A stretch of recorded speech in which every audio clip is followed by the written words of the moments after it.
Hello and welcome to Ditching Hourly. I'm Jonathan Stark. Today I've got an audio excerpt from an answer I provided on my YouTube channel. You can check it out at thejonathanstarkshow.com and it'll redirect you to YouTube if you're into watching videos. Otherwise, you can just listen to the audio here on the podcast. Enjoy. Hey, Jonathan here.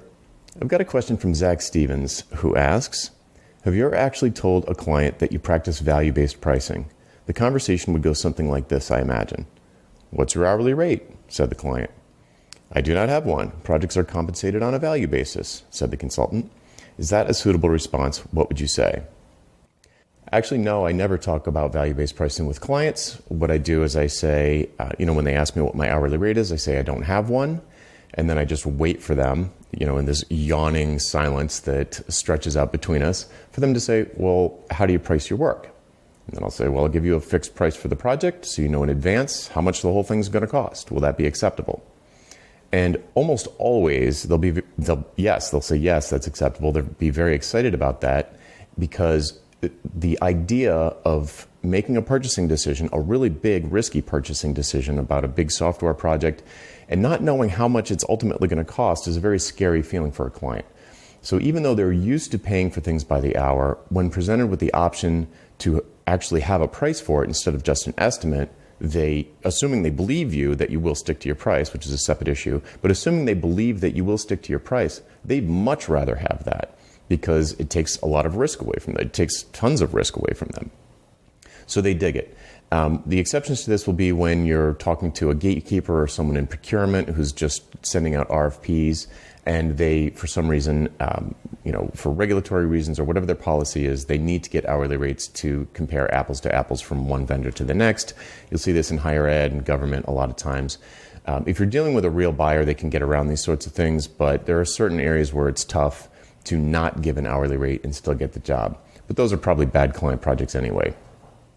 So if you say to someone, you come up with a value-based price and you present it to them in a proposal and you haven't had any kind of discussion with them that, oh, this is value-based and I think you're going to get $1 million out of this project, so I'm charging you $100,000.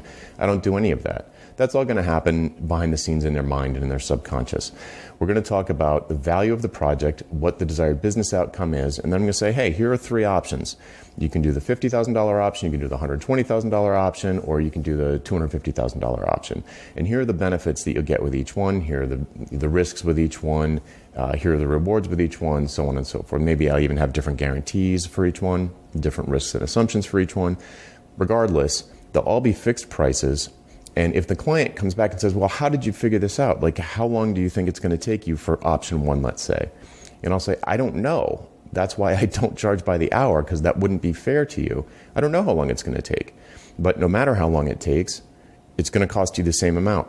If I'm guessing it's going to take me 3 to 6 months and it actually takes me 18 months, that's my problem, not yours. You're not going to pay a dime more than this price. So you need to constantly push them away from thinking about you as an hourly employee or an hourly contractor. And if they try and figure out, if they're trying to reverse engineer your price into hours, just be like, it's not about hours. I don't know how many hours it's going to take. No one on planet Earth knows how many hours this big project is going to take. You shouldn't take that risk. I'm the expert here. I'm going to take that risk. I believe that this price will work for me. I think based on what we discussed, this price should be a reasonable investment for you. If I'm wrong, we can create a new proposal. But aside from that, does this seem like a fair investment for the outcome you're looking for?